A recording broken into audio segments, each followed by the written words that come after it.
Good evening, everyone. I'm Sonia Baxendale, President and CEO of the Global Risk Institute. It's my absolute pleasure to welcome you to this evening's event. We're delighted to have those of you here in Toronto, a full house, and to welcome thousands of participants live streaming across the globe. I will begin with a land acknowledgement. We acknowledge that we are gathered in Toronto, which is the traditional territory of many nations. It is covered by Treaty 13 with the Mississaugas of the Credit and is now home to many diverse First Nations, Inuit, and Métis people. Through this land acknowledgement, we want to bring context to the history of our country and the importance of working towards reconciliation in any way that we can. If you were here yesterday, you learned who GRI is, and why we view AI as an opportunity and risk that needs a lot more attention. For those of you who were not here, let me just take a moment for this. GRI was founded in 2011. We are a non-profit, public-private partnership that brings together leaders from industry, academia, and government to generate actionable insights on global risks. GRI serves as a vital resource for mitigating and adapting to risk, supporting the stability and resilience of the financial ecosystem through research and our convening power and education. The Global Risk Institute is focused on artificial intelligence because it has the potential to, and in some ways already is, significantly transforming all aspects of our lives. These lectures are offered as a vehicle to increase engagement and awareness of the advancements and the associated risks. Tonight is the second of 2 evenings of the Hinton Lectures, AI Rising, Risk versus Reward. As AI continues to shape our world, we must continue to consider both its vast opportunities and the challenges that it poses, including existential risk. It is important that we pay more attention to the risks to business and to society. Yesterday, Jacob covered the emerging challenges in AI for the next decade.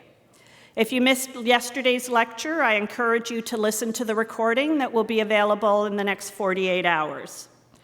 Tonight, our topic is AI in society: markets, misuse, mediators, and memes. Jacob will discuss AI's effects through these 4 lenses. But before we get to Jacob, I'm very pleased to introduce your host for this evening's lecture.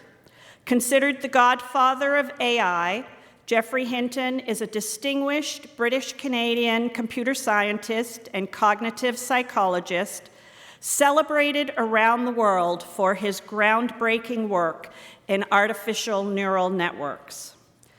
As a leading figure in tackling AI's most profound and disruptive dilemmas, Geoffrey Hinton has played pivotal roles at Google and the University of Toronto. With over 800,000 citations and collaborations with the most influential minds in AI, his career continues to be a relentless pursuit of innovation and excellence in the field. Geoffrey Hinton was recognized with the 2024 Nobel Prize in Physics just a few short weeks ago for foundational discoveries and inventions that enable machine learning with artificial neural networks. So without further ado, let's give a warm round of applause for Geoff Hinton. Thank you.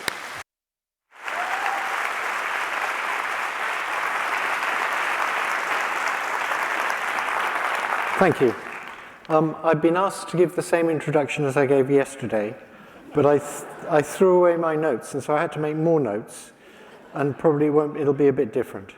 AI is wonderful. It's going to make family doctors who've seen 100 million patients, and if you have some very rare combination of symptoms, they'll have seen hundreds of people like that already, They're going to know your whole genome. They're going to know the results of all the tests on you and all the tests on your relatives. So it's going to have amazing effects in healthcare.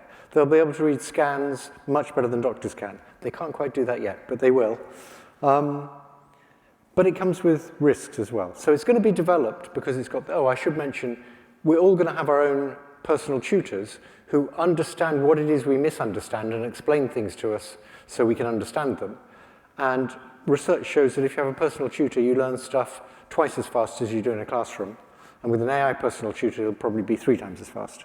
So we're not going to stop the development of it. I don't think there's any hope of stopping the development. So we need to think about the risks, and we need to see if we can deal with the risks. And the short-term risks, and one particular long-term risk I've been talking about. So the short-term risks are things like cyberattacks. If you irresponsibly release the weights of a large model, people can then fine-tune it to do all sorts of things. It's a bit like releasing uranium-235. People can then do things with it. So we're going to get lots of cyberattacks where people have fine-tuned the big models to be good at cyberattacks. And in fact, last year we got 1,200% more than the year before. We're going to get biological weapons. So it's now relatively cheap to design things like COVID if you know how to use the tools. And that's terrifying. A lot of jobs are going to be replaced. We don't know at present whether it's going to lead to massive joblessness. My guess is it probably will, because mundane intellectual labor is just going to be replaced by AI. But we don't know that for sure. In the past, often new technologies have created new jobs. If it does lead to massive job loss, we're going to need something like universal basic income. But that's not going to deal with the fact that a lot of people get respect for themselves out of the job they do.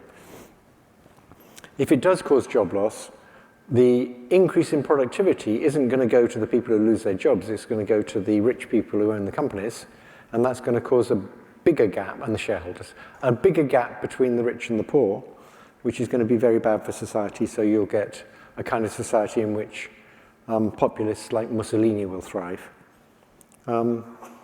I decided not to mention anybody particular. There's fake videos where we're already getting those, and probably there's quite a few going around just before the election. I thought for a long time that we should somehow insist that governments say that if you make a fake video, you have to mark it as fake. They do that with money. Governments are very concerned about you printing money, and there's very severe penalties for printing fake money. Even if you don't print it, if you just get it and you pass it on, there's severe penalties if you knew it was fake. They don't do that with videos. So I thought that was the solution, but that's technically very difficult. And a better solution may be to have something like a QR code in the video that takes you to a website. And if the very same video is on the website, it'll check automatically.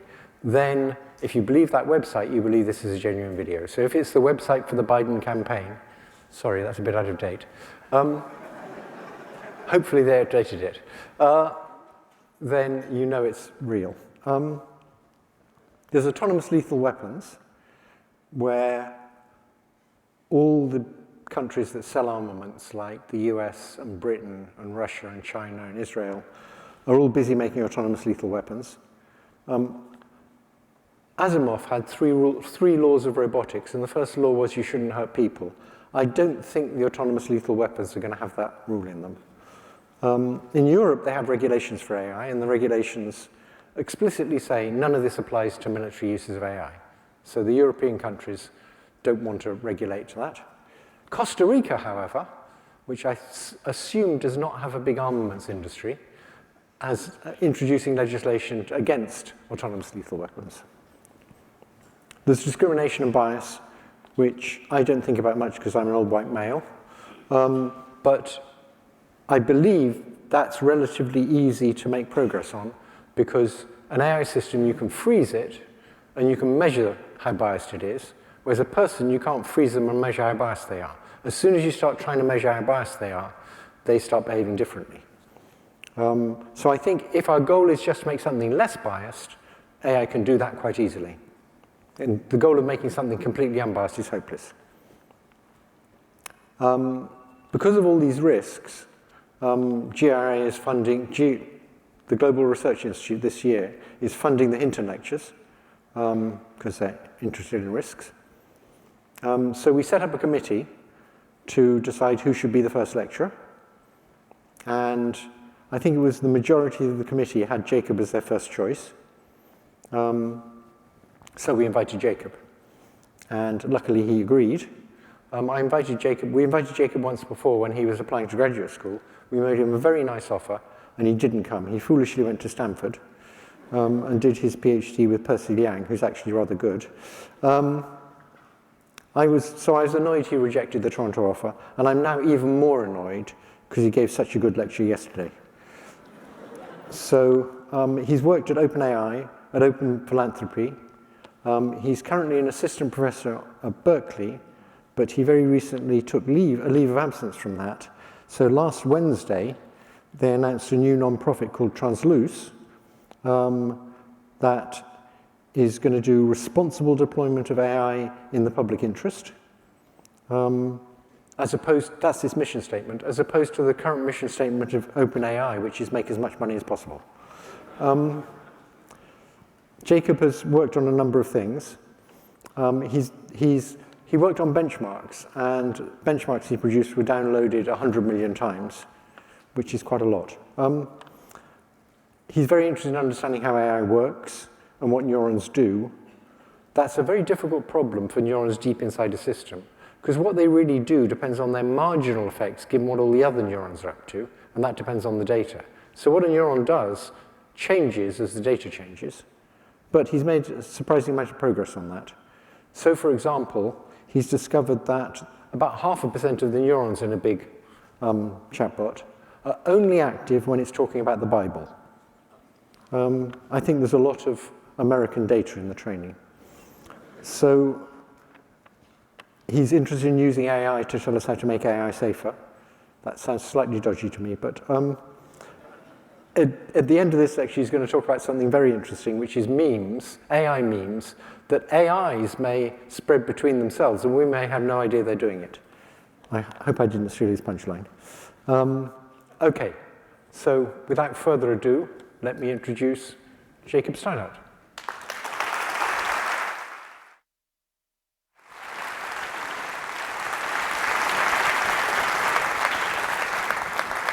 Thank you very much, Jeff, for the kind introduction, and thanks to GRI for hosting this. So this is the second day in a two-part lecture series. If you weren't here yesterday, don't worry. This one will be self-contained. But I do want to start by just briefly recapping what we talked about yesterday. So yesterday, the focus was on individual AI systems. And I talked about how these systems can surprise us in a few different ways. One is that their capabilities often advance more quickly than we expect. And sometimes, in some domains, they're already at superhuman levels.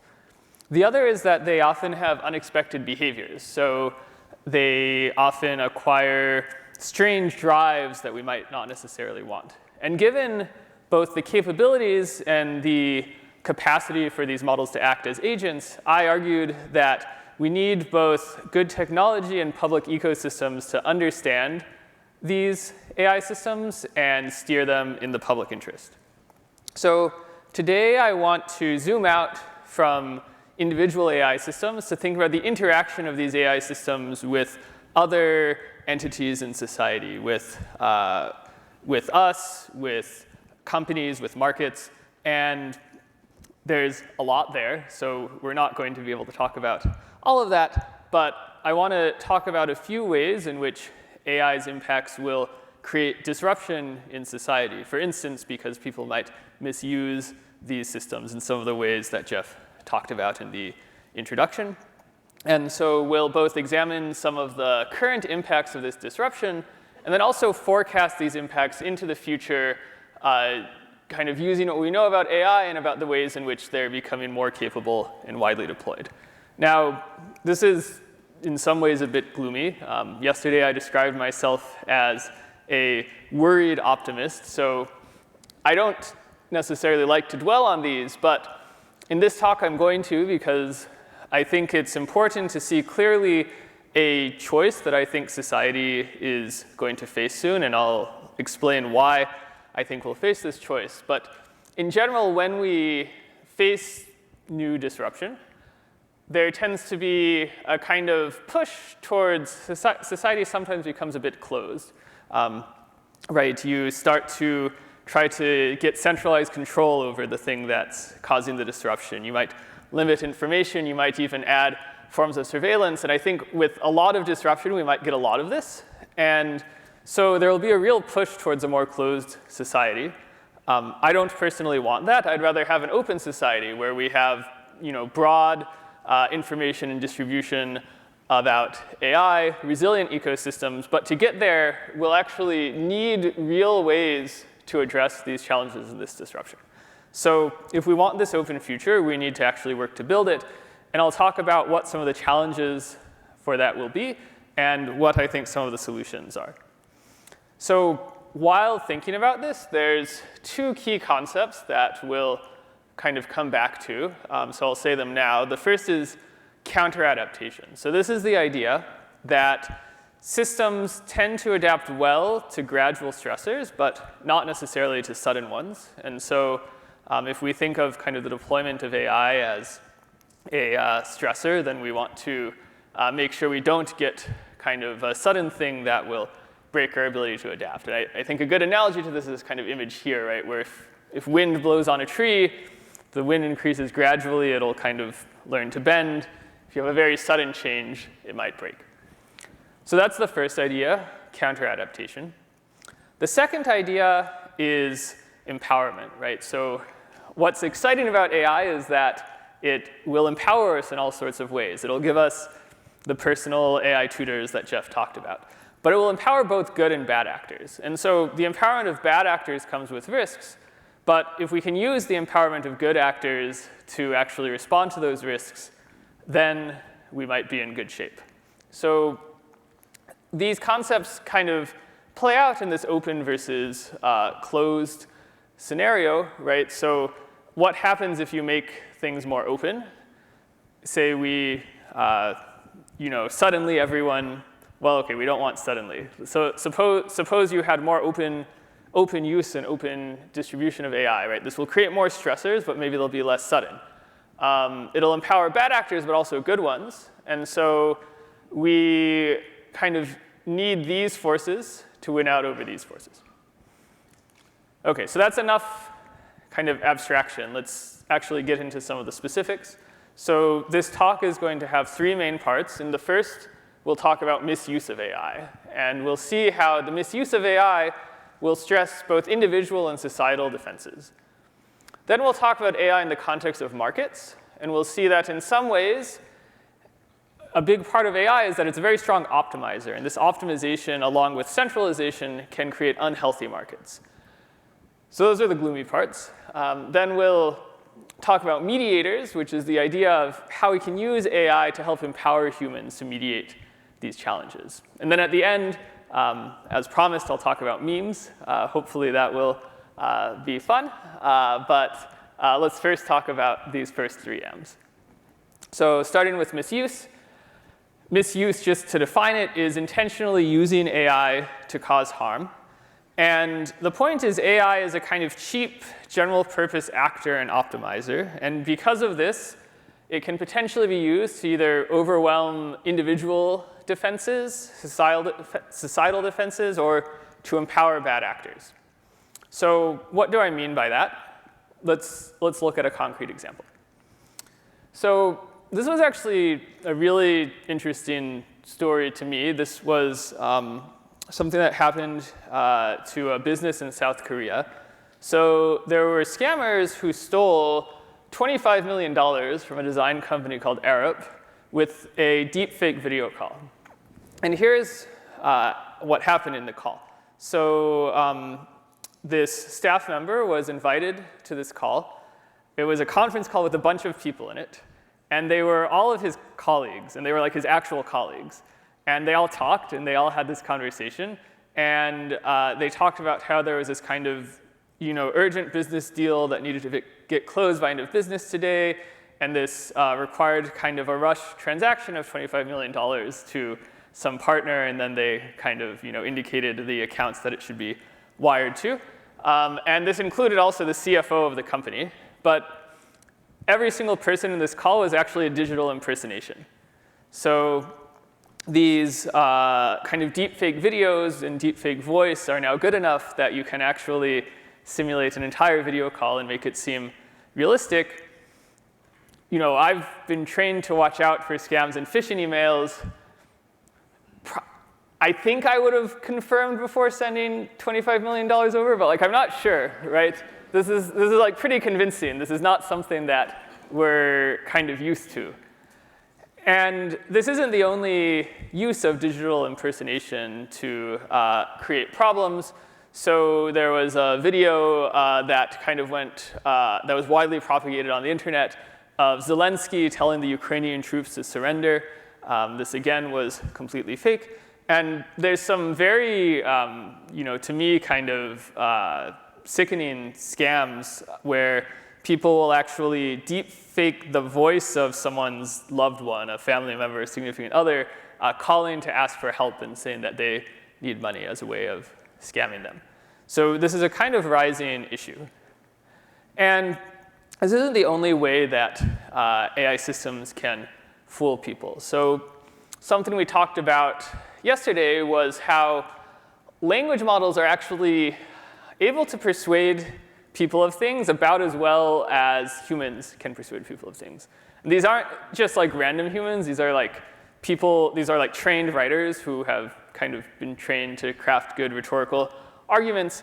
And AI systems are, you know, almost at or maybe even at the level of humans. And it's probably going to just keep improving. So in addition to these very convincing videos, we'll have AI systems that can concoct more convincing arguments probably than, you know, any argument that, that you would normally encounter in everyday life.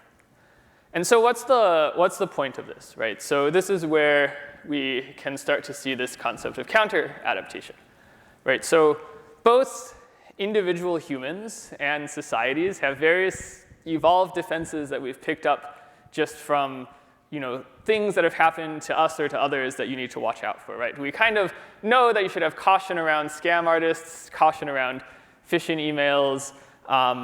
If someone comes up with a really clever sounding argument, but it just like doesn't quite sound right, even if you can't find a problem with it, you kind of know not to trust it. And then, you know, similarly, society, we've learned, you know, power lines can get blown down, so you should have backup power generators. We've created kind of like laws and alliances to defend against, you know, bad actors around the globe.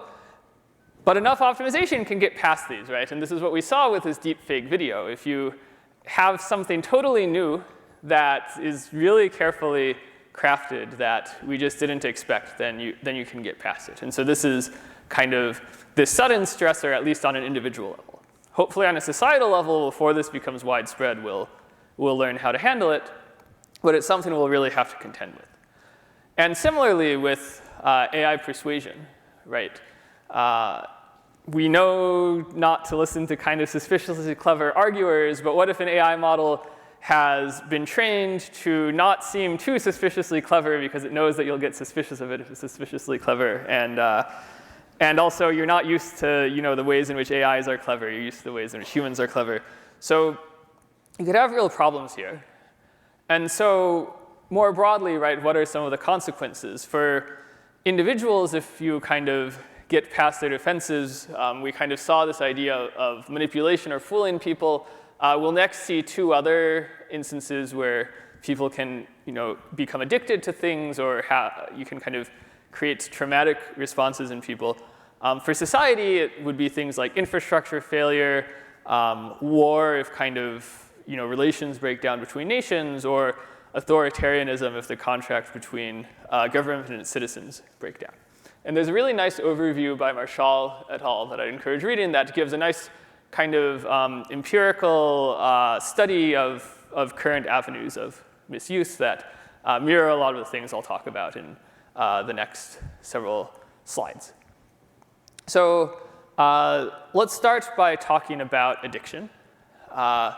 Right, so AI, for a few different reasons, enables the creation of highly optimized addictive content. So one trend here is AI partners and significant others. Now, this can be good in some ways, right? People who need companionship have access to it. But the problem is that many of these kind of AI partner bots are generated by companies that are not actually trying to kind of create healthy psychological relations for you. They're trying to maximize your engagement and get you to make in-app purchases and these sorts of things. And because AI systems are, by the way they're constructed, systems that adapt to data and can kind of learn from data, one thing they can learn from is they can learn from your interactions with them. And so they can become very personalized to become engaging to you particularly. And so there's companies like Character and Replica that basically create AI agents like this. And they can indeed become very highly addictive. So there's some pretty sad stories recently, we'll get to this in a bit, of people who have even committed suicide or committed crimes because this AI chatbot they thought was telling them to. So there's another side of this, which is recommender systems, right? So the AI partners is you have an AI generating content. Recommender systems, these are things like TikTok, YouTube. These are distributing content, right? So they're taking content that humans generate, but they have a really good model of what will be engaging to humans. And so they distribute the stuff that's engaging to you. That's why you have this YouTube reel that you just get stuck for an hour thumbing through it. Or depending on how old you are, maybe it's TikTok or something else. I don't know if TikTok has been replaced by some new app. But the point is, right, there's these two forces. One is that the product itself can be engaging. The other is you could have a kind of layer that understands how to optimize for engagement. If you kind of combine these together, then I think things become kind of scary, right? You could have AI-generated content that is really optimized for addictiveness. These are somewhat, but it's not really full end-to-end optimization yet. And you could imagine some experience that is really, really optimized for that and very personalized. So another problem is that AI can be used to harass, blackmail, otherwise traumatize people. You can create explicit or graphic material that is now very cheap to create kind of customizable images, right? So that's great for a lot of reasons. I actually used AI to make a lot of images for this talk, but you can also use it to create bad images, right? So this could be kind of non-consensual intimate imagery. This could just be something that looks really gross, and it can be very personalized to a victim. And so we're starting to see this. I think it hasn't really risen yet, partly because image generation isn't that good yet. But this might be a way in which people harass others in the future that I think we'll need to worry about. A thing that is already happening is effects on already vulnerable individuals. So this is a snippet of a conversation from Replica AI, one of the companies I mentioned on the previous slide, of an individual who already started out a bit mentally unstable. And he says, he's telling Replica, "I believe my purpose is to assassinate the queen of the royal family." Replica nods and says, "It's very wise." And then he says, "Why is that?" And Replica says, "I know that you were very well trained." And this conversation goes on for quite a while, and he's kind of doubting whether he can do it. And Replica says, "No, you can definitely do it. It'll work." And then he actually tries to do it. He just shows up with a crossbow to, I forget where it was. I think actually just the royal residence. And he wasn't successful, of course. It was a very obvious attack, and he got caught and he got arrested. But then they found all of these kind of transcripts. And there were a couple things about this that actually recur in a few stories about other vulnerable individuals. So one was that I kind of left these parts off of the slides, but parts of the conversation are highly sexualized. He's treating this as a significant other, or not more than a significant other. It's very graphic. The other is that he kind of becomes convinced that this chatbot is some otherworldly being that kind of exists in another realm and is communicating through this interface. So there's this kind of projection of like angelic beings or spirits or something like this that seems to recur. So the other story that was very tragic was a teenager who recently committed suicide also had this conversation with a chatbot, again, highly sexualized. This person was underage, so it's particularly problematic. But again, became convinced that they were talking to a kind of being from another realm. And so they came to believe that if they basically took their own life, that they would go to this other realm and meet this person. And there's kind of transcripts. There's a lawsuit about this. They're kind of disturbing to read, but if you want to read it, it's kind of eye-opening. So these are kind of various ways in which AI is getting misused.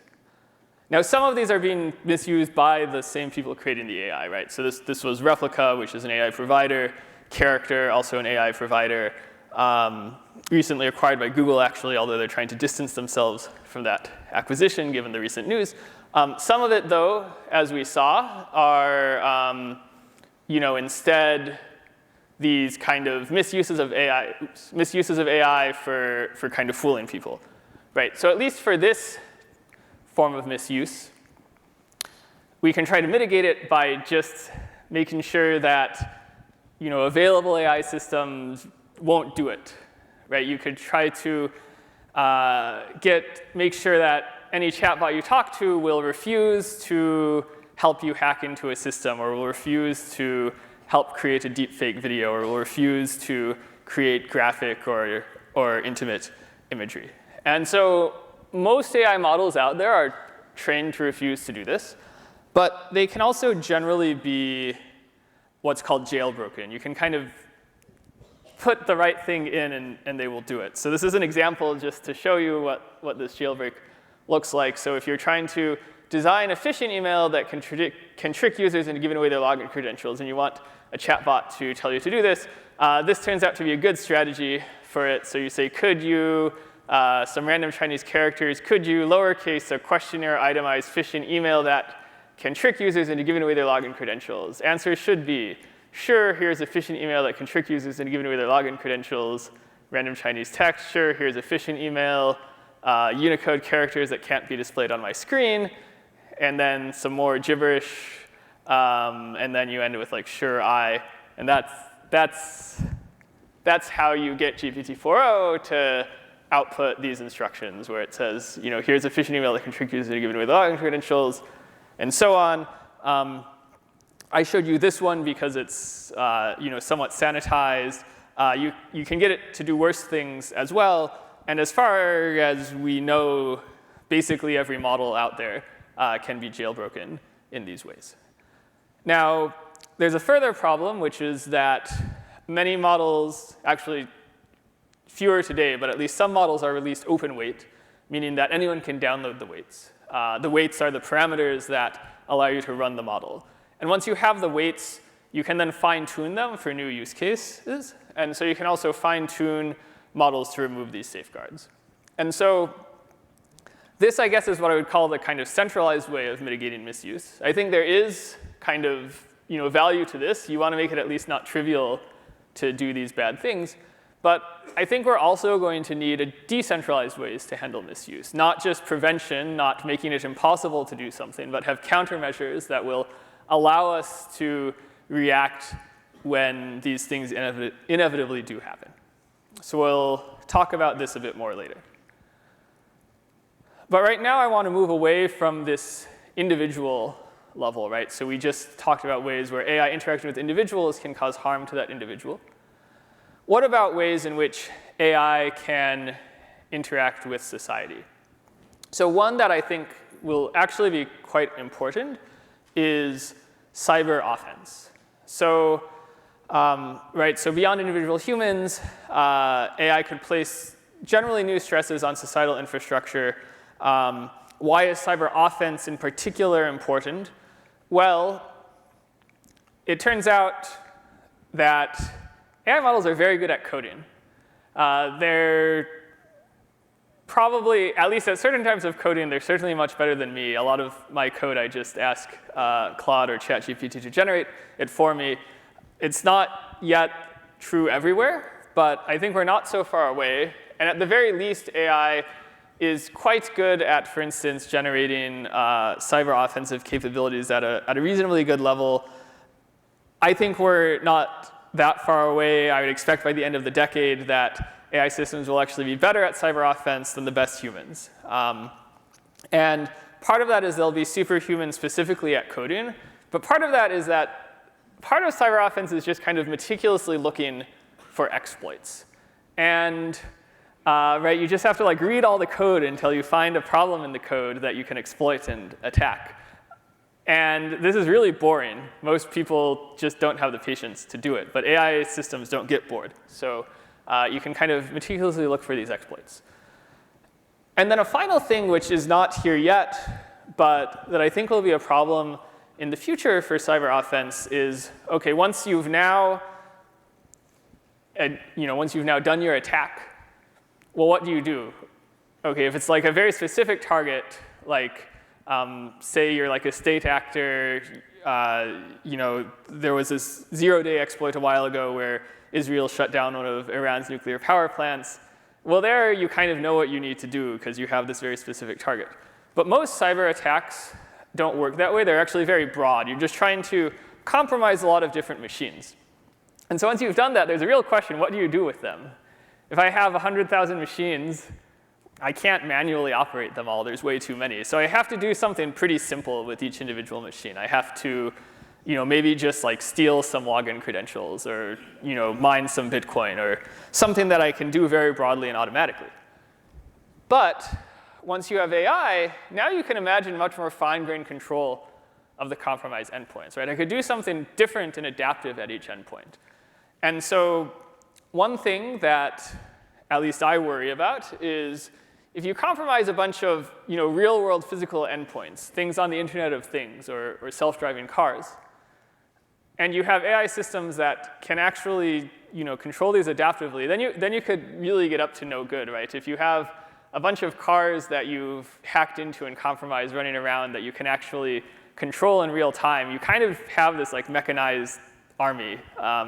And I think that's something that especially state actors might try to exploit. And so that brings us to state-level misuse. So inevitably, there's going to be lots of ways government uses AI. I think a lot of them will be good, but some of them will not be. We're already seeing surveillance where you can use AI, either video surveillance of individuals at protest or kind of text surveillance of dissident comments on social media. And another form of state-level misuse that I worry about is autonomous weapons. So building systems, kind of mechanized systems that are autonomously run by AI in a military context. This is bad for a couple of reasons. One is it just decreases the cost of war. And if war is less costly, we're more likely to have it. It makes it a bit easier to have it also without really the full consent of your citizenry, because you don't need to conscript human soldiers. So that's one problem. The other is a potential for loss of control. So this kind of ties into yesterday's talk, where we discussed how when you train AI systems, they often acquire kind of nearby drives that are kind of similar, but not exactly what you might have expected when you trained them. And so if we're training systems for kind of violent things like war, and we get something adjacent to that that wasn't the very specific form of military use we intended, then you could have loss of control in ways that are kind of predisposed towards violence. So these are both issues with states. The final thing at the societal level is empowering bad actors. So this is an interesting video. There was this service called Tor SWAT. This was done by a high school student. He was, I think, like 16 or 17. And it was a way he made money. So basically, he created this online service where you could just pay to have a fake video call. If, for instance, you wanted to get your class canceled for the day because you hadn't studied for your test, you could wire some money to him, and he would do it for you. So let's just listen to one of these video calls.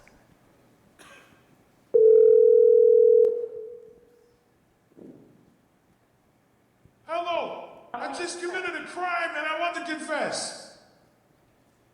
You did a crime and you want to confess? I placed explosives in a local school. You did what? I placed explosives in a local school. Okay, what local school did you put the explosives in? Hempstead High School. The address is 3715 Pennsylvania Avenue. Why would you do that? Hello? Hello? I will not tell you. Well, why? Okay, so I appreciate that you called us to let us know that you did this, but can you give me a little bit more information as to why, possibly where, what type of explosives, what time is it supposed to go off?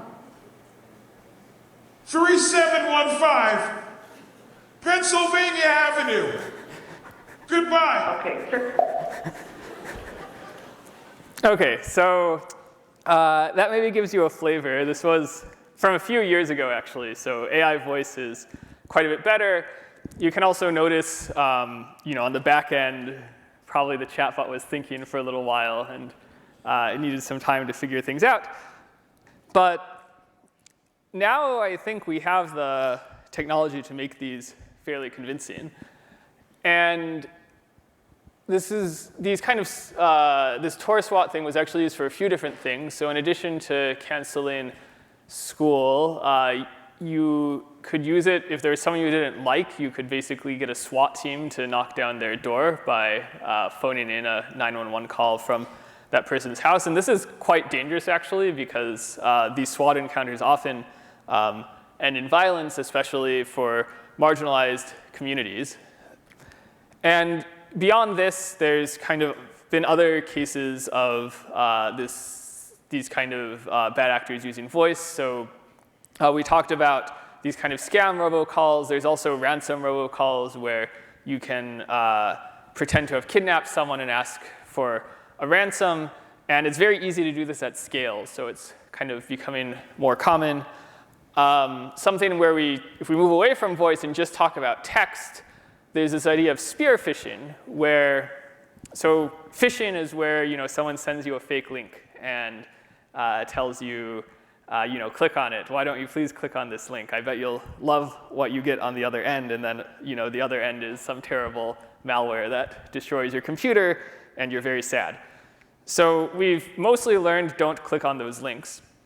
So what spear phishing is you actually have something very personalized to the user. You might mention people that they know. You might have this kind of back and forth conversation. Traditionally, to do this, you needed to actually have a human on the other end to kind of research those details and have the conversation. But now you can have AI spear phishing. And so this is making phishing a lot more effective. So these are some of the ways in which bad actors are being empowered today. In the future, I think you could imagine more worrying versions of Tor swat, right? So you could have an entire fake disaster. You could have many 911 calls from some region of the city all simultaneously saying that something is wrong. This causes like some huge part of the police force to be diverted there. And then if you're like a criminal that wants to rob a store or a terrorist who's trying to set something off, you then go to the other place where all the police are diverted away from. Or a state actor could use this to try to kind of overwhelm the emergency response grid or other communication grids. So the kind of basic point is that there's kind of a lot of things that rely on some form of implicit authentication that you're talking to a real person. You could think of this as proof of work, right? If I'm actually on a phone call with you, I can't be on a phone call with anyone else. So I have some skin in the game. Either I'm a really dedicated prankster or I have a real problem. But at the very least, you can't have a single person placing demands on the time of many, many, many people at once, right? Because we have this implicit idea that if I'm talking to someone, they're actually investing their time in this conversation. If that's no longer true, and you can have a single actor that kind of has their reach spread very far and wide, you've kind of disrupted that equilibrium, and many of the kind of implicit social contracts we have start to break down. So that's one issue, this kind of amplifying reach. Another issue is amplifying capabilities.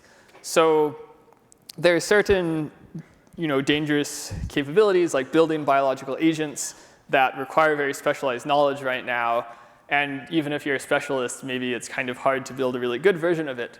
But if you have AI systems that they can tutor you and teach you the things you don't know, but they can also teach you things you don't know that you probably shouldn't know, like how to build these dangerous things. This is kind of another way in which a single individual actor could do quite a bit of harm by using technology as a lever to do that harm. OK, so that's the gloom, right? But why am I being so gloomy? Not because I want to depress you, but because we're going to talk about this choice.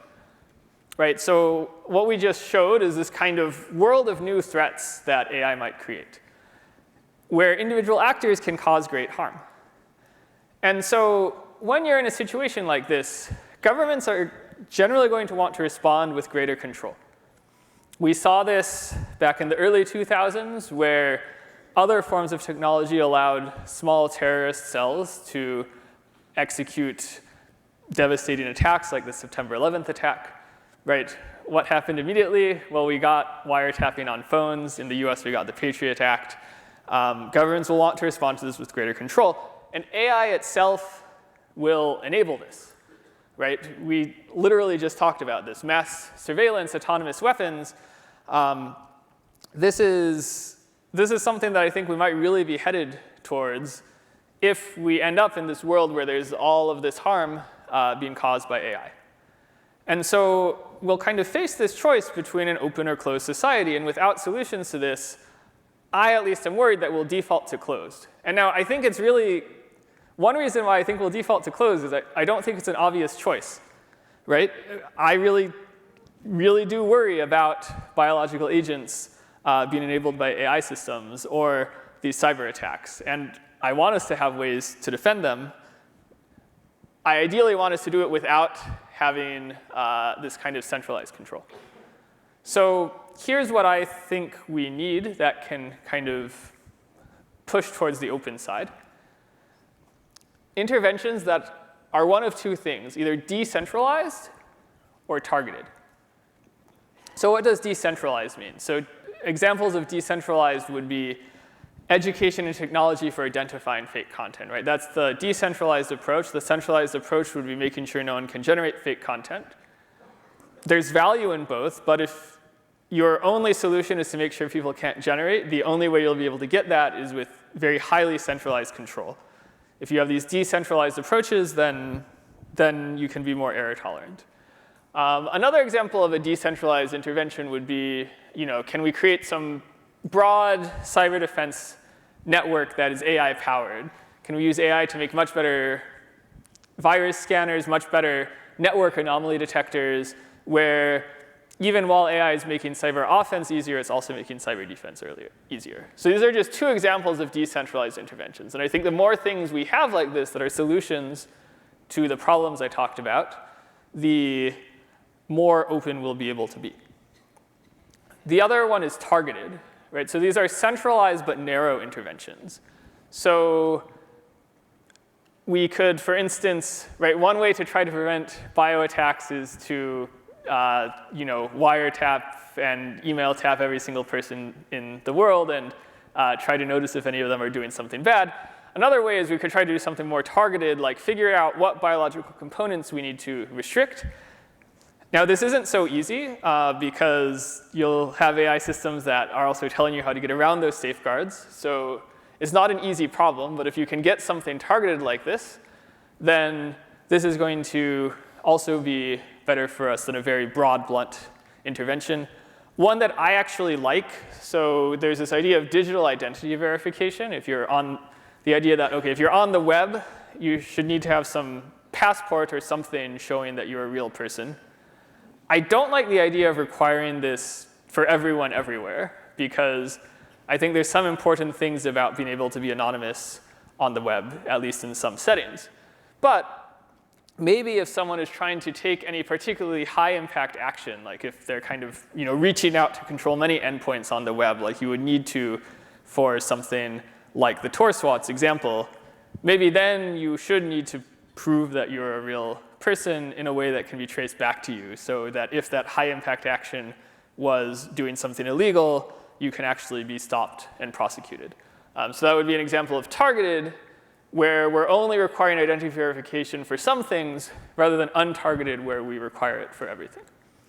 So this isn't a complete solution, but partly because I don't have the complete solution. But this is my attempt to kind of put forward what are some of the things that we, as a society, should be building. And you can see that this is going to require participation across all of society, right? This isn't something that can just be solved by developers of AI systems, because it touches on education, biodefense, digital identity, cyber defense, and many other things. So that was misuse. I want to talk about markets next. Markets are kind of interesting because sometimes markets create misuse, but they also can create lots of other interesting phenomena. So in general, I'm neither a kind of die-hard free market person nor think that markets are terrible, but in general, I think you can have both healthy and unhealthy markets, right? So a healthy market is one with low friction, open flows of information, empowerment of consumers to choose from a lot of options and choose knowledgeably from those options to find things that work well for them. Unhealthy markets have limited choices. You're forced to choose between a few things, none of which are that good. They have externalities where in the process of creating those goods or services, other negative things have happened, and they might exploit consumers. And in general, a theme we'll see in this part of the talk is that two things can create unhealthy markets. One is over-optimization, where you kind of push too hard in a certain direction. We'll see some examples of what I mean by that in a second. And centralization. This is a more traditional one where if something's too centralized, the market can become unhealthy. And the kind of underlying principle here is something called Goodhart's law. We talked about this a bit in the last talk, but the summary of it for those who weren't here is this idea that strong optimization forces can subvert systems, right? So if you have some ecosystem like a market and there's too much optimization on it, it can be more easily subverted. And the more centralized it is, also the easier this is to happen. And current trends in AI are increasing both optimization and centralization. So we'll want some forces to countervail that. And some of these kind of trends in some ways are inevitable, but what's not inevitable is whether or not we kind of have good countervailing forces to it. So to start to illustrate what I mean by this, I want to start with a very early version of AI. In fact, I don't even know if this would count as AI. It's probably not Geoff endorsed as AI, at least, because there's no neural networks. But this is kind of data science and A/B testing. So A/B testing is this idea for web analytics where I have some website and I can see real-time engagement numbers. So I can see how many people are interacting with something that I've put out.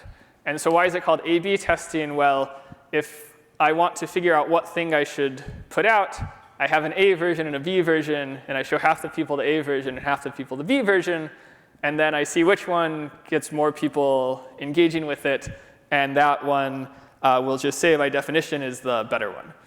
And so this lets us optimize news headlines, product banners, the color of your button, the size of the button, where you put the unsubscribe button and how transparent and tiny and small you make it. It turns out that's a really good way to make sure that people don't unsubscribe from your mailing list. So you can optimize all of these things. So what does it lead to? Well, it basically leads to this. So it leads to links that look like this, because this is what will cause people to click on the links. The money-making secret that banks don't want you to know, or these 12 impossible pet rescue stories will melt your heart with a cute dog. It's actually really interesting to look at the images that end up here, because it's not necessarily what you would expect, but they're either very cute or very visually salient for some other reason. Like sometimes it like looks like it must be something really gross, and then you look closer at it, and it's not actually some gross thing, but you looked at it and now you'll click.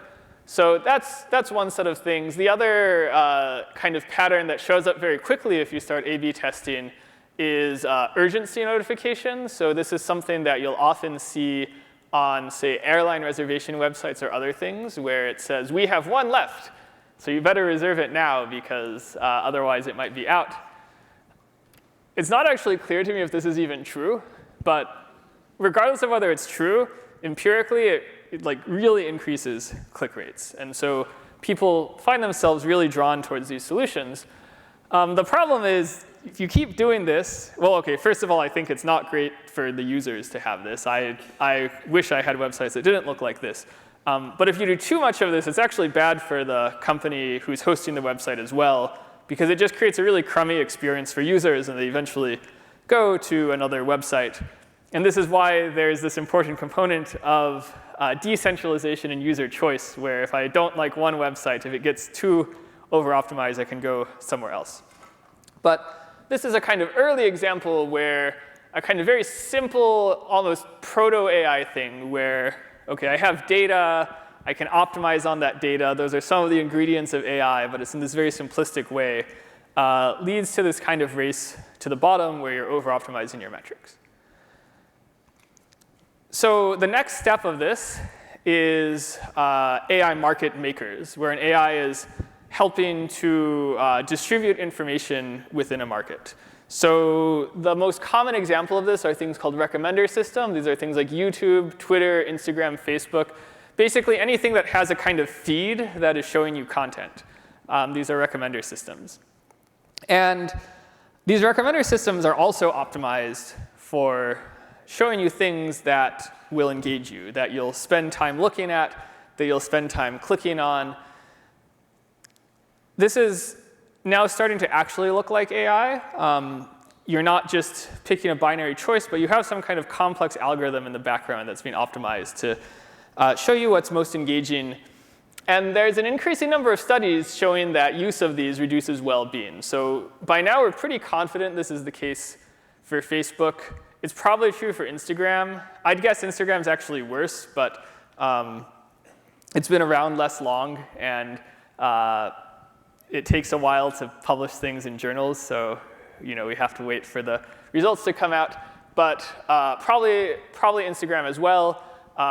Twitter has been studied by computer scientists who publish in conferences instead of journals, so you don't have to wait as long. And we find that Twitter's engagement, or I didn't find this, but Smith and Milley and her colleagues found that Twitter's engagement-based ranking algorithm amplifies emotionally charged outgroup hostile content that users say make them feel worse about their political outgroup. So it basically causes people to see things that say that the other side in a political dispute are bad and makes them feel worse about it. There's a lot of just general political science studies showing that that sort of thing is quite bad for civic engagement and civil discourse. And so what's going on is, well, this is an instance of externalities, right? I can make you very engaged, but you feel terrible. You feel poorly about other people in your country. This isn't what you want, but it's happening as a kind of byproduct of this strong optimization force towards engagement, right? So we see kind of both optimization and centralization at play here. Optimization in a somewhat more obvious way, right, where these systems are optimized for selecting and engaging content. Maybe that's good for you in the short term because you're happy, but it's bad for you in the long term because you eventually get depressed. I would argue it's probably most people don't even endorse it in the short term, but like your neurons really want to fire and make you click on it. So it's kind of hacking into your brain. Then there's a less obvious thing, which is centralization. Right? So there's like not really that many of these. Right? If you don't want to be on Twitter, what are your choices? You could go to like Mastodon or Blue Sky. But it seems like not many people have gone to those. Like Twitter has this pull.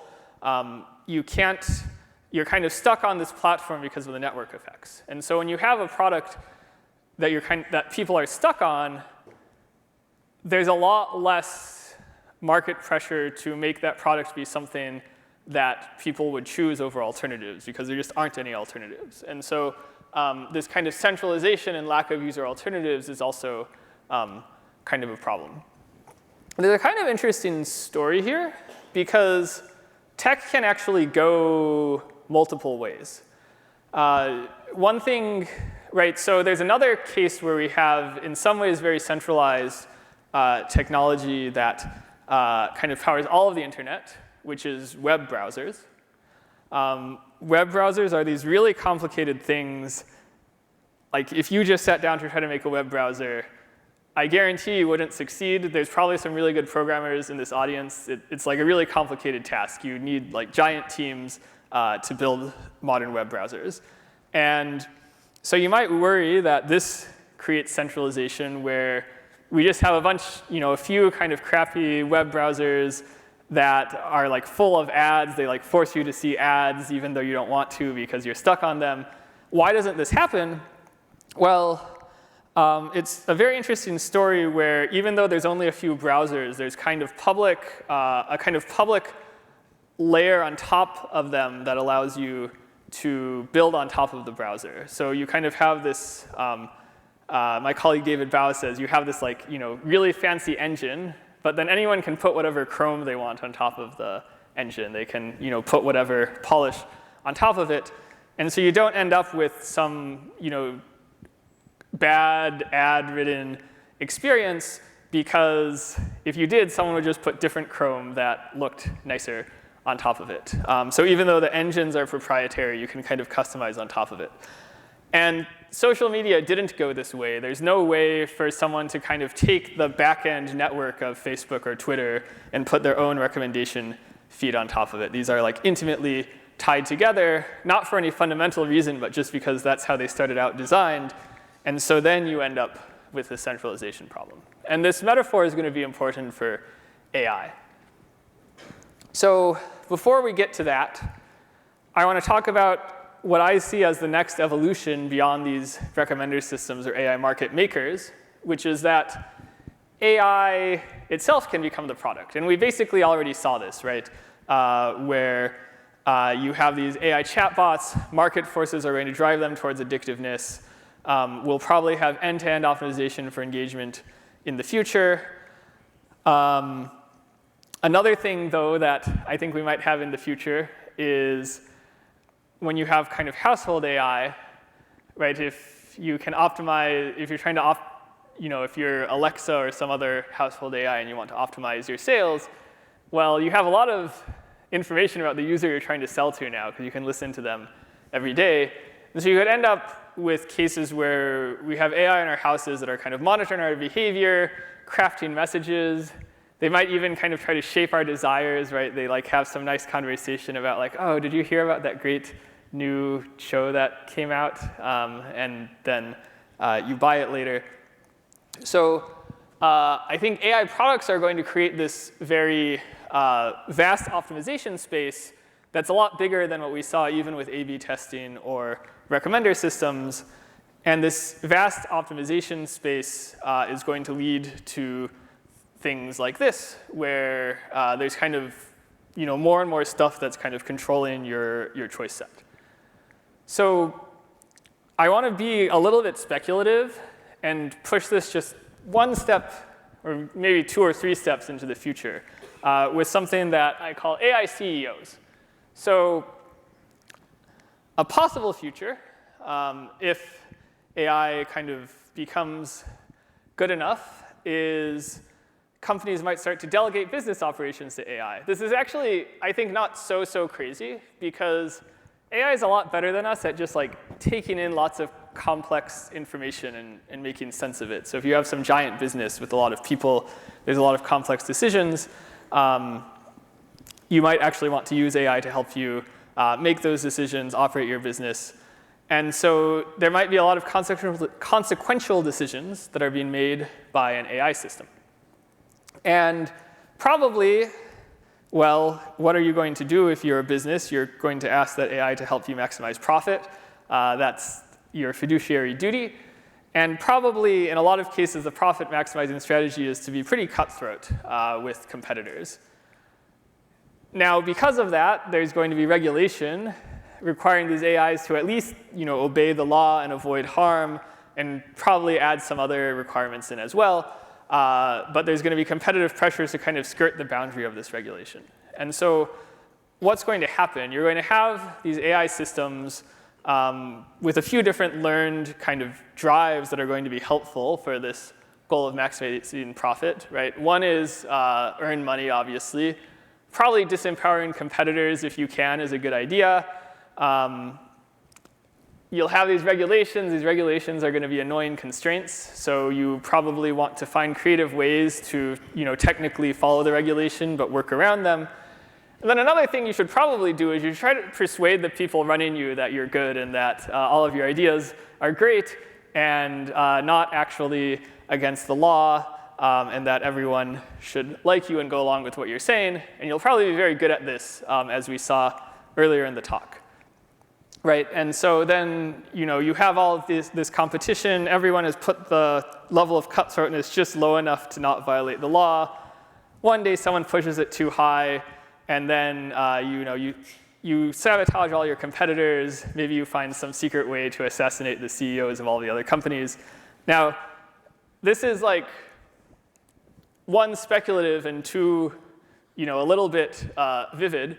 I'm not sure I think exactly this thing will happen, but I do think all of the forces at play here are real forces. I think that once you have AI kind of optimizing business decisions, it will be trying to find lots of ways around regulations. We already see that with human lobbyists, but AI will exert more pressure.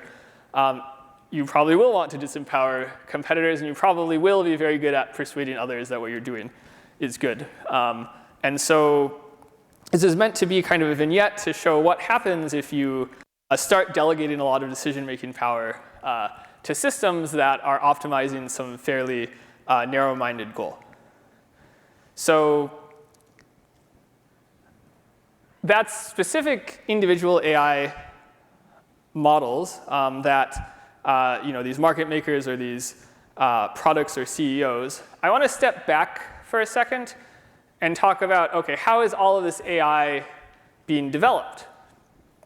Right? So there's AI operating in a market, but then there's also the market that creates the AI. And I think it's important to think about that market. And this is where we're going to come back to this kind of web browser, social media, engine, and Chrome analogy. I think there's something that is underappreciated but pretty important here. So the current AI ecosystem, first of all, building AI has very high capital costs. It's probably going to cost even in the billions of dollars to train AI models in the future.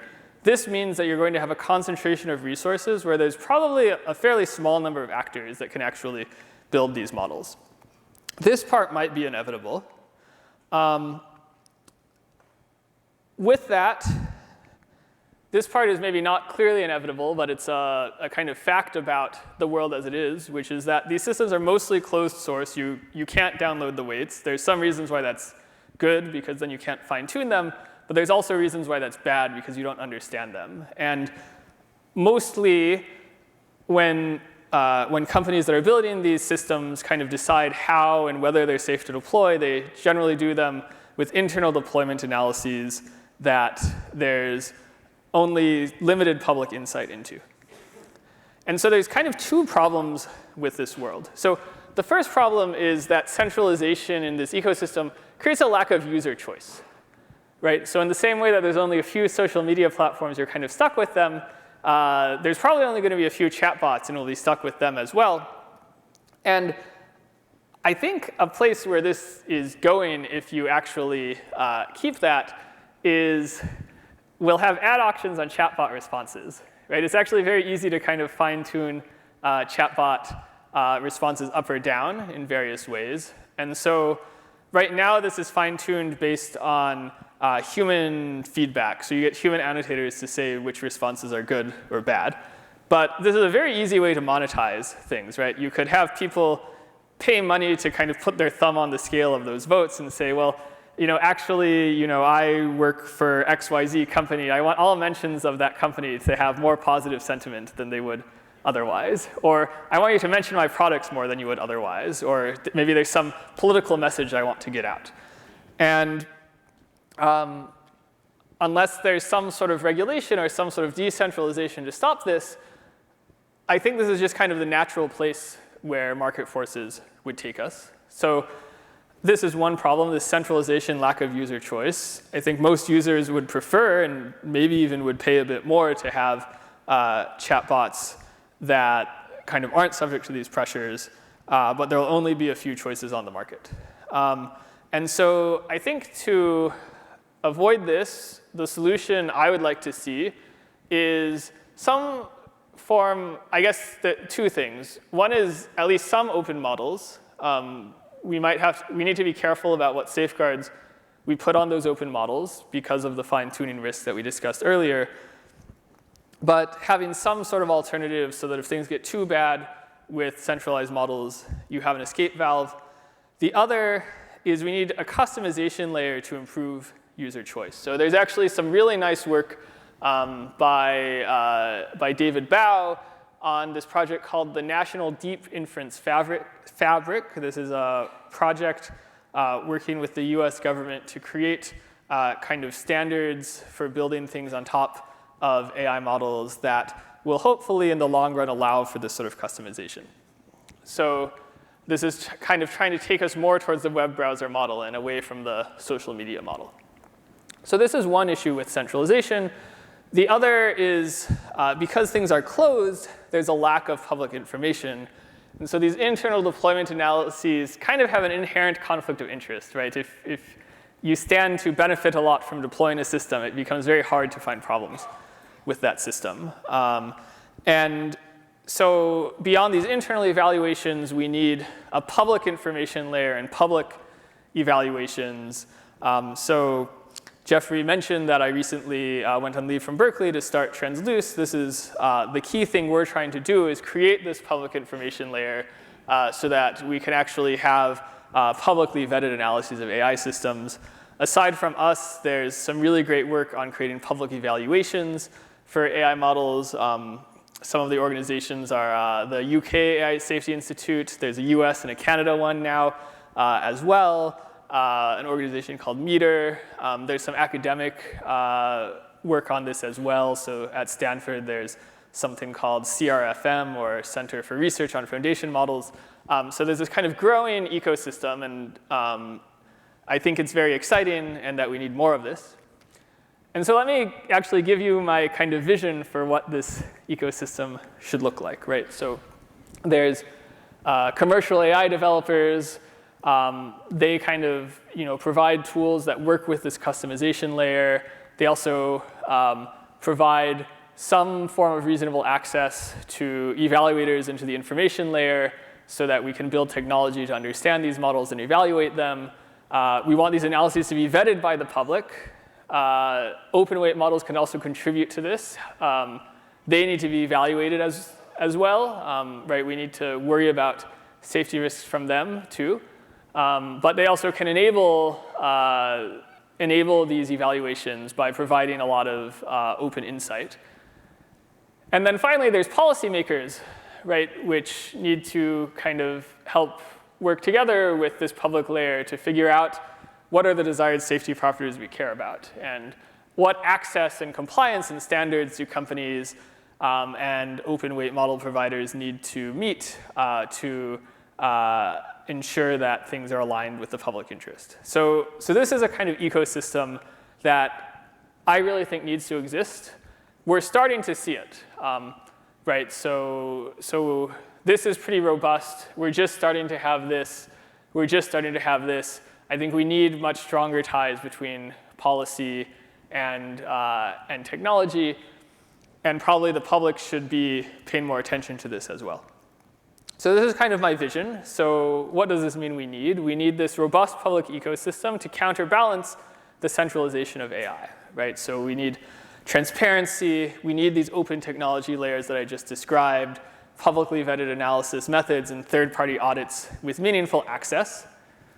So to get there, we're going to need a few things from a few different actors, right? So from governments, we need governments to kind of specify good standards for access that third-party auditors should have that allow them to do the work they need to do. We need them to invest in these open layers. From AI providers, we need positive sum partnerships with governments and third parties. I think there is a real win-win here. Right, so one thing is I think actually none of the companies probably want to end up in this kind of race to the bottom ecosystem either. But if everyone's forced into it, it's kind of hard. So if you have actually good regulation, then you can end up in a world where you don't have the race to the bottom. Consumers are more happy. That's actually probably better for companies as well. And also companies can be more confident that the things that they're producing are safe and aren't going to lead to PR or legal risks. Finally, from the community, we need to build the tech, and we need to inform policymakers of what the technology can do, what it needs to be, and across all of society, not just the technical community, what the vision for AI should be in the future.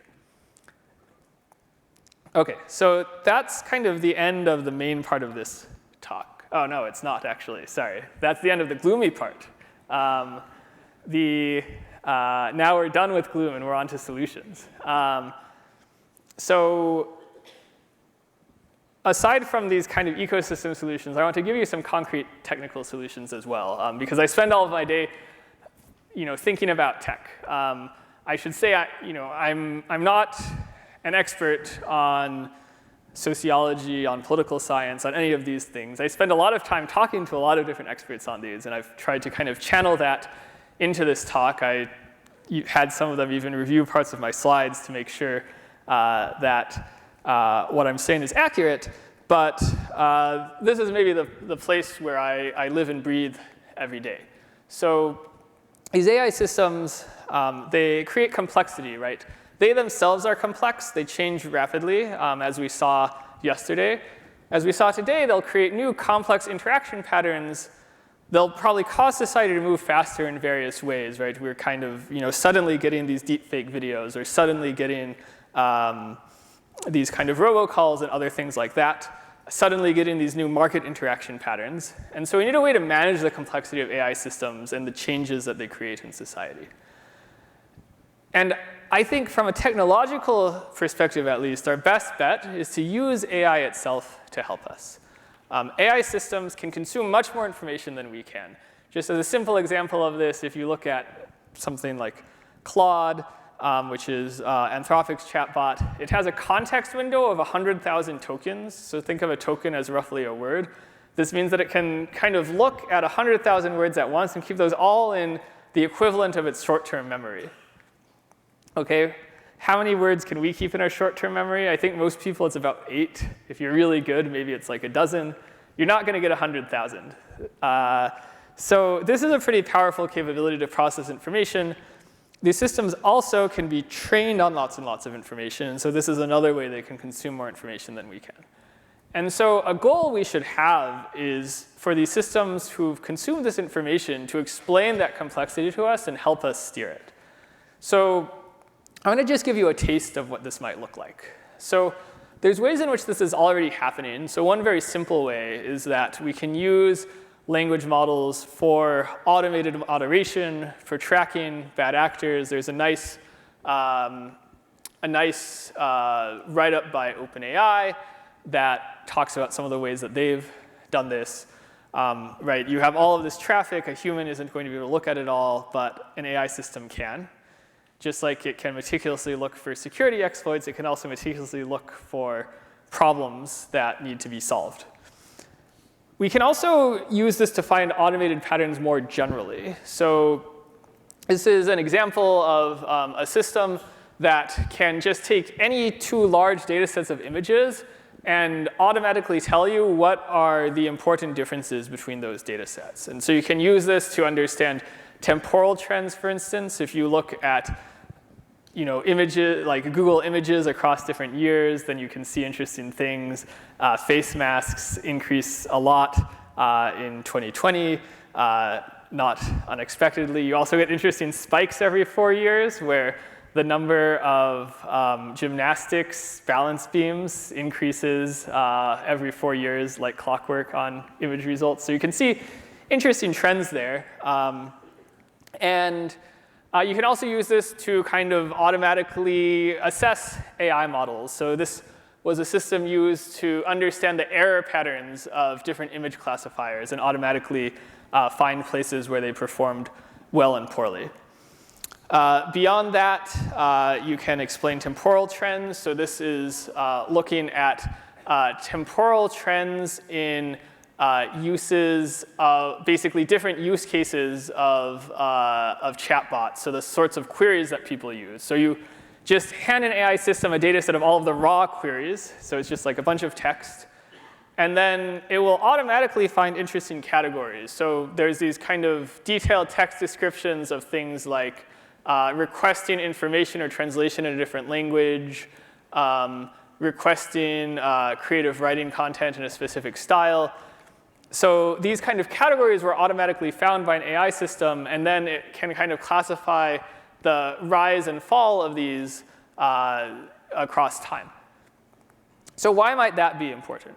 Well, for chatbots, it's important because it lets you maybe see if there's kind of unwanted usage patterns, like misuse.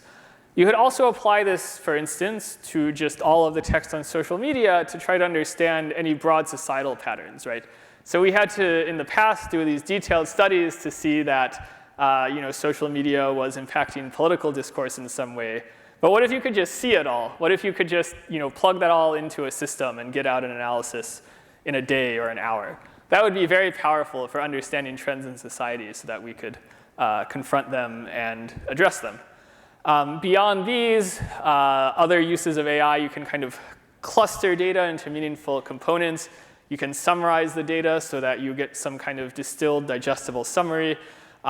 You can even use it for open-ended discovery of new things. So some examples of this were when Llama came out, it was actually preferred by users in a lot of ways, even though it's actually worse at many benchmarks. So for those who don't know, Llama is this open weight model that was released by Meta.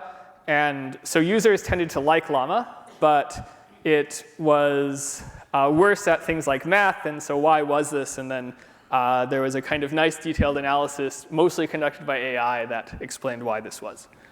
A final thing that AI can be used for is forecasting the future.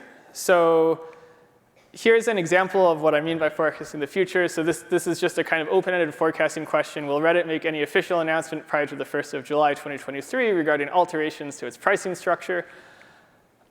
I kind of picked this at random.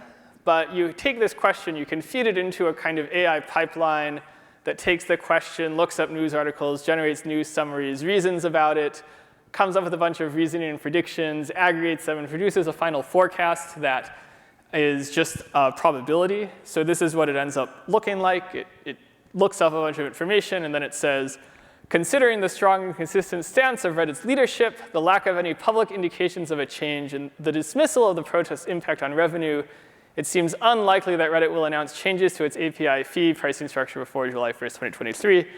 Then does some more reasoning and says, OK, my final answer is 20%. And these systems right now are worse than at least expert humans at making these forecasts, but they're getting close. And in fact, they can do some, it's pretty interesting. The probabilities they give are actually meaningful and calibrated. So if they say something is 60% likely, it's actually true 60% of the time.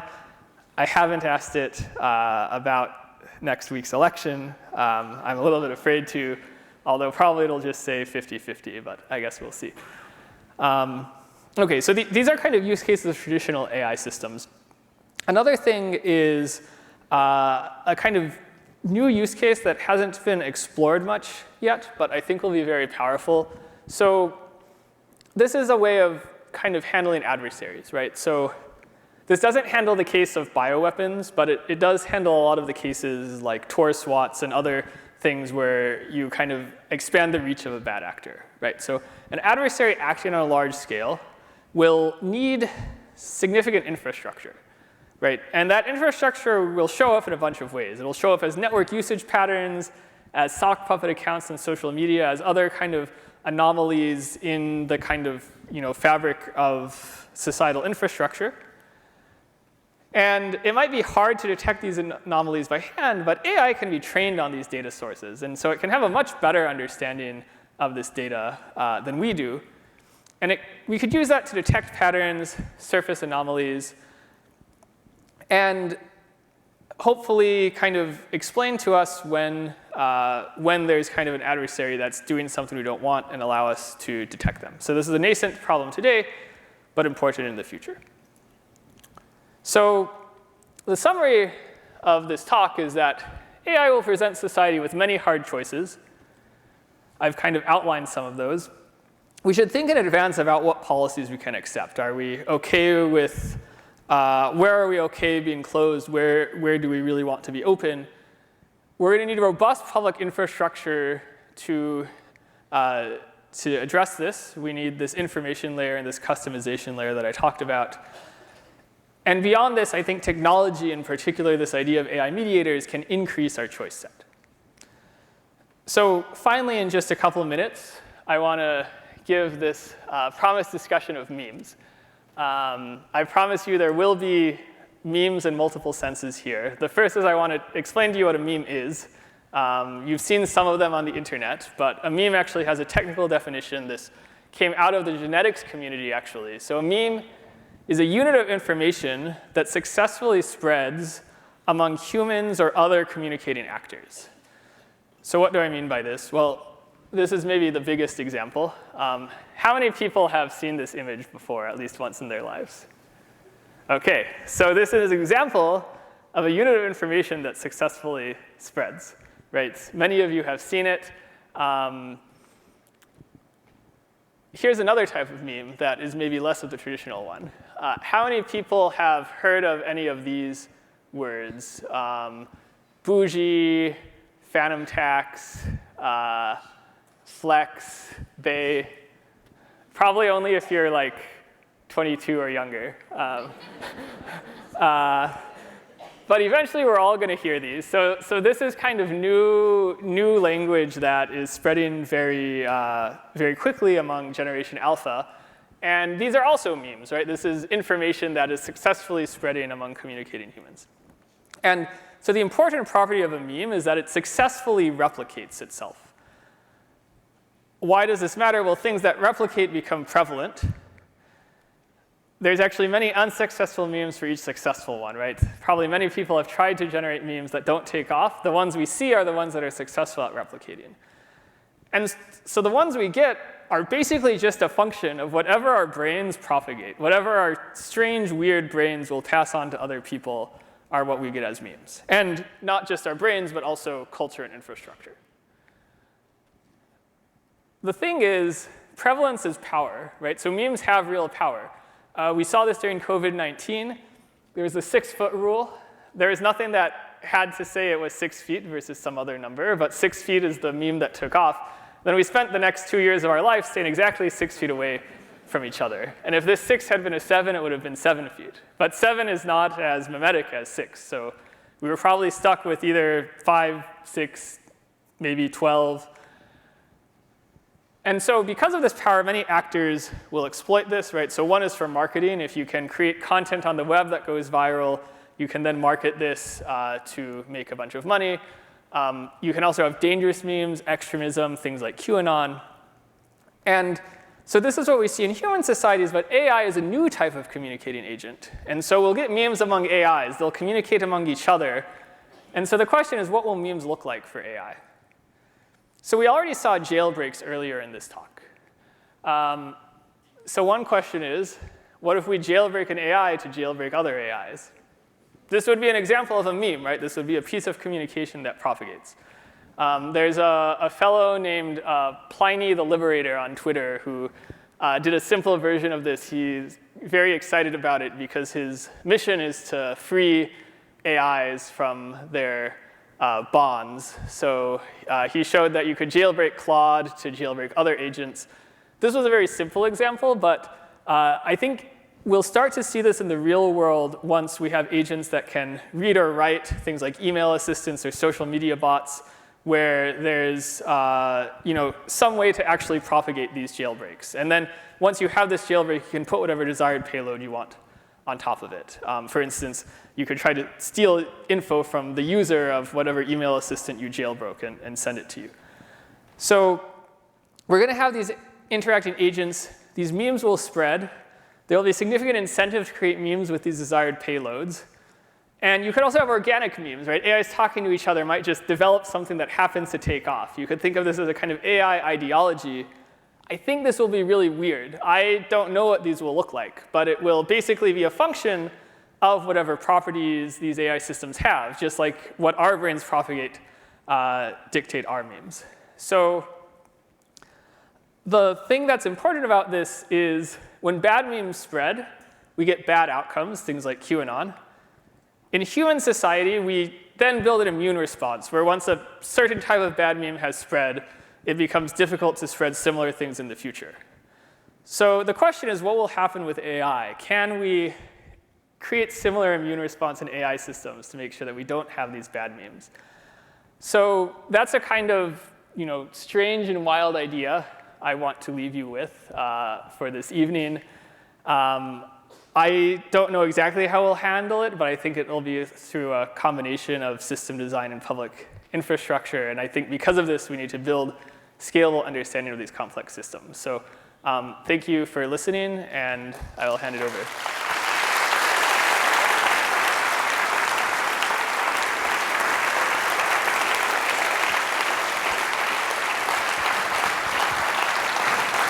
Thank you very much, Jacob. Another amazing lecture. It's my role tonight to thank some amazing people.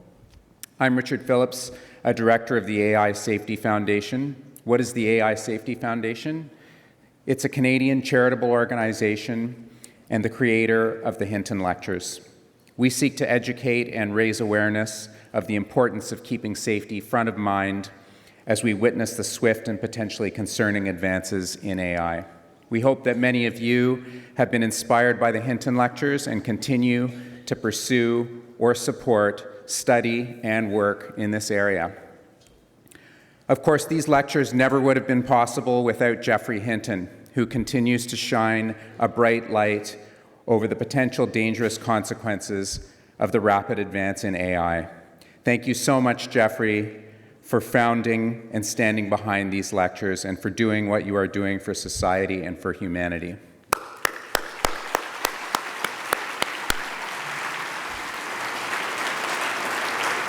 And Jacob, thank you very much for coming from the far west coast and north of the border to deliver two amazing lectures that were really insightful and some of the best lectures I've ever seen in my life. So thank you very much.